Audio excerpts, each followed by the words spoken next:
Welcome to Hair and Horror, where I show you how to achieve different hairstyles while retelling my favorite spooky stories from the internet. Today's spooky story is titled, A Haunted Encounter While Dog Sitting. This happened to my husband and I about 30 plus years ago. We were watching a friend's beautiful Victorian just outside of Doylestown, Pennsylvania. Our friends were away for an entire week, so we stayed at their home. My husband and I were watching the house, but primarily, we were also watching their standard poodle named Bryn. Bryn was a big dog, and unfortunately she had an injury to her spinal cord, which meant she couldn't walk and didn't have use of her hind legs at all. Since Bryn couldn't walk, at night she would get baby-gated into the kitchen, which had a linoleum floor, in case she had any accidents. It was our first night of dog sitting. As instructed, my husband and I set up the baby gates and tucked Bryn in for a good night's sleep. We then headed upstairs and went to bed. I laid in bed for a while, thinking about the house. I will admit, it was a spooky house unto itself.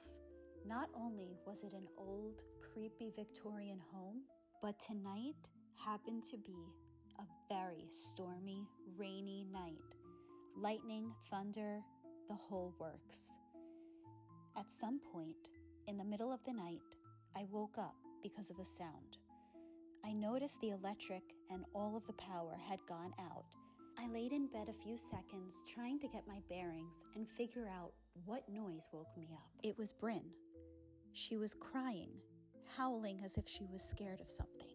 I instantly wake my husband up, and he grabs the flashlight, and we head downstairs immediately.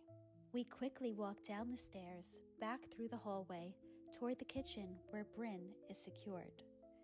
We get to the kitchen and see that the baby gates are up, just like how we left them. So we shine the flashlight, but Bryn is nowhere to be found. She's still crying, though. We look at each other in utter confusion. How is it possible that a dog that can't walk is missing from the spot we put her to bed without disturbed baby gates?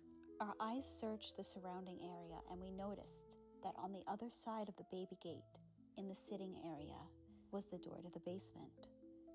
We noticed the basement door had one of those old slide locks very high up on the door, which can only be closed by hand and can only be locked from inside the house, which it was.